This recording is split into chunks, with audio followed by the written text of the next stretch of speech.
Mr. Superintendent? Do you mind if I talk to you for a minute? I haven't always been a junkyard superintendent, you know. I used to be part of the police. The police, huh? Not as a detective, but as a medical examiner. I investigated victims' cause of death. 10 years ago, I was asked to autopsy a strange corpse. Hit by a meteorite fragment and died instantly. That's what the police report said.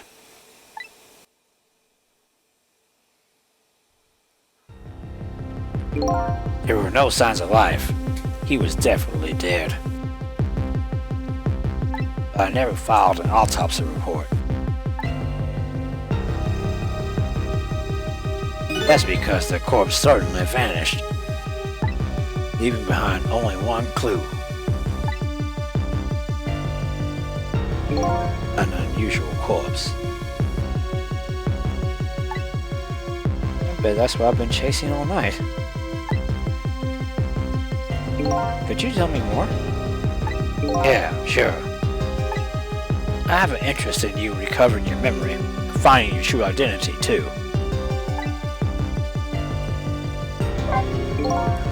That's the only way I can describe it, too. It was an unusual corpse. He wasn't dead, alright. No question about that. But there wasn't a scratch on him. Not a scratch? I thought he was hit by a meteorite fragment. I don't understand it any more than you do.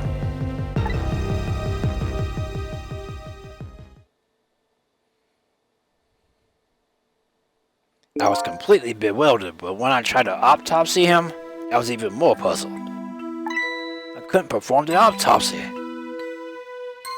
You couldn't? What do you mean? The scalpel went in, I couldn't cut.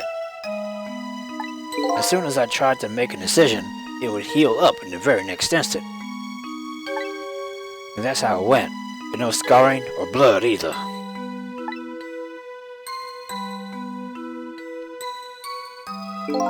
And I never had the chance to solve the mystery. That's because the corpse up and vanished on us. The morgue is well guarded. Nobody could have stolen that body. But there was one way the corpse could have disappeared. What's that?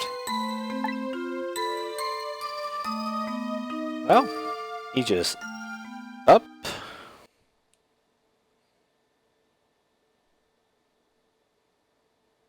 and walked off.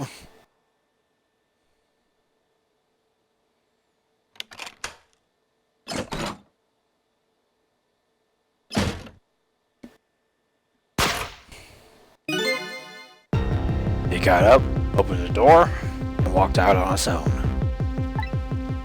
What? He was dead, but he wasn't dead. Saw it with our own eyes tonight.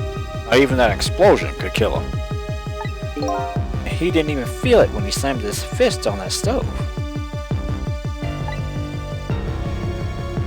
The corpse left behind some data from some testing I did. I got some readings for some kind of radiation coming off that body. Radiation? I used all kinds of instruments, but I couldn't determine exactly what kind of radiation it was. Some undiscovered type from an world unknown. Wait a minute. Could it be? That's right. It's coming from that meteorite fragment.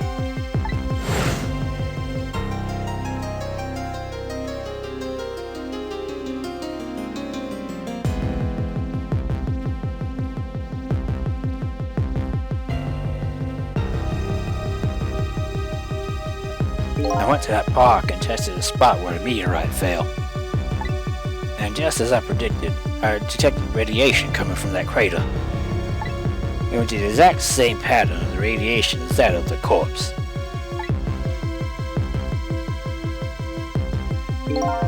At the time, I thought he was some kind of immortal being. He would die only to come back to life. I wanted to research it all in depth, so I quit my job as a police and medical examiner. Several years later, I came to learn the connection between my research and the manipulator case. Thanks to the arrival of this crazy character here. Oh, stop now, Professor. Do you want me to see me blush? Or do you want to see me blush?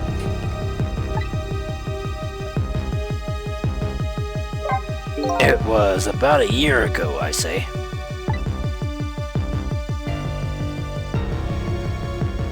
This man in white came dancing into my research lab here like Michael Jackson.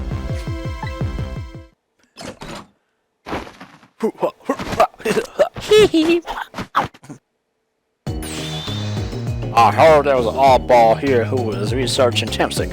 Is that you, baby?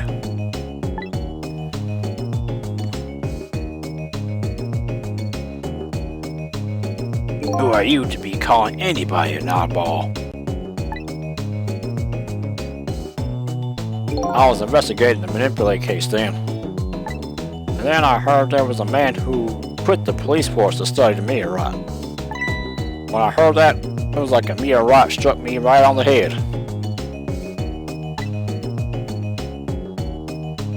At the time, we were just starting to get leads on this manipulator. We didn't know who he was yet. But we knew he was communicating with a certain foreign country. In one of those communications, we heard a manipulator say this. The source of my power is not of this world. And that's when I put two and two together, baby. The manipulator case and Tempsic were somehow connected. Which also explained how 5 years ago he used his powers to manipulate a birthday surprise a little girl made for her mother. He added that gun to the contraption, most likely by controlling Camila.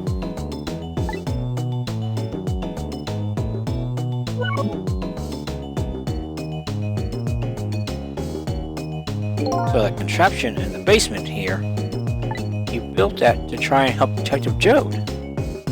That's right. Jode and I were together back when I was with the Force. He used the reports of his case to try and recreate the device. But there was still just one part of it that I couldn't reproduce, no matter how hard I tried. Camila told Jode it did have something it shouldn't have. It made an impossible move. I added that part to the device I created. I put in a part that would allow Cupid to rotate, or otherwise the gun wouldn't fire.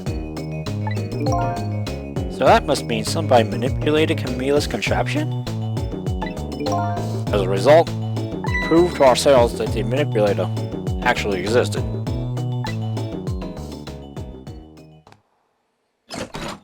Inspector Cabanela! Hey there, baby. Yeah, whatever.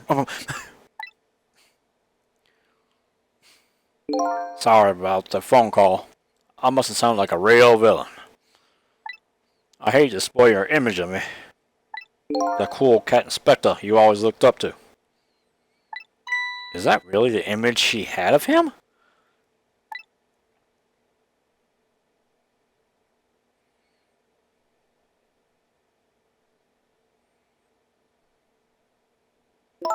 Inspector Cabanela, I'm sorry.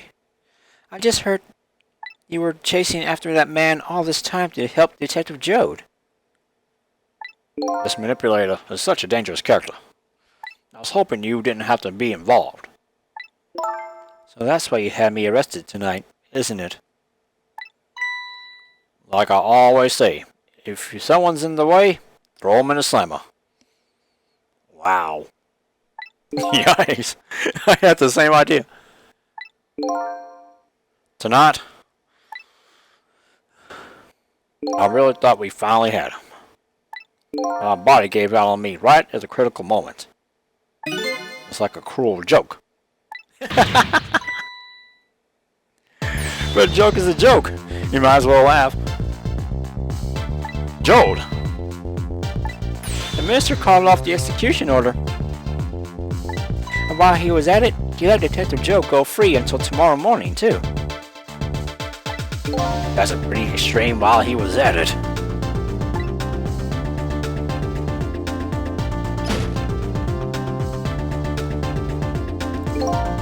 Sorry it took so long to get here. But you can leave the rest to me. Here you go again. You've always been like that.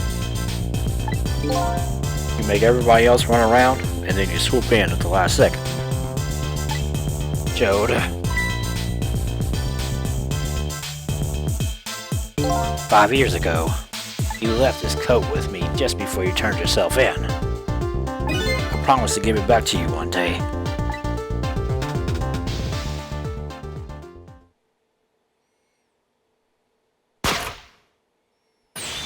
Objection!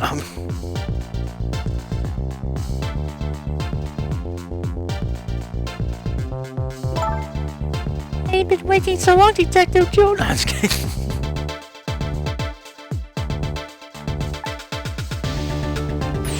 Waiting for this day to come. Thanks for not giving up on me, Lynn. Okay, I'm off then. Good luck to you, my old friend.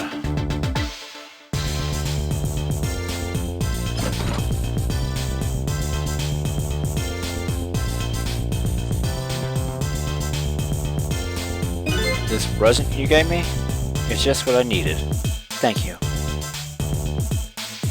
Glad you like it, baby. Well, hell. Go on ahead. I'll be right here.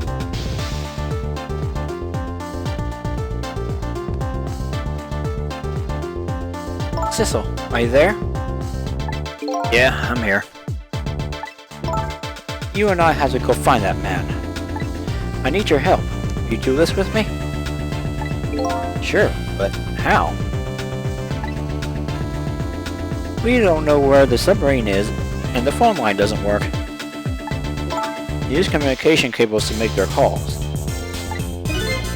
We'll get you hooked up somehow. You'll see. Could you wait here until we do, please? Okay, fine. I'm counting on you. This true self you're looking for? I bet you'll find it soon. Alright, I'm leaving, Inspector Cavanaugh. Yeah, whatever.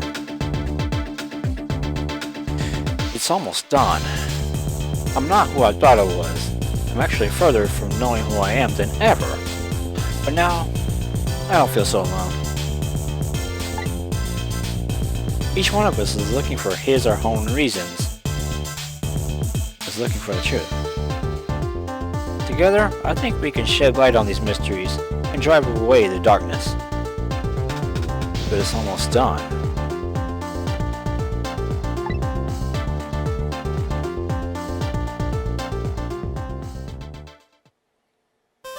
Man, that was long. But I'm sure dinner theater was nice.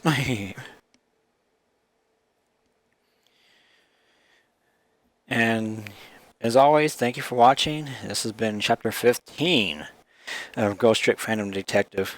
I know this could have been shorter, but I wanted to show you the things that happened, so. And read everything out instead of just rush through it, which would have taken me nothing but 30 minutes if I just did it all like that. But alright, I'll see you soon. Thank you for stopping by, and as always, this has been PikaFan82, signing out. Bye.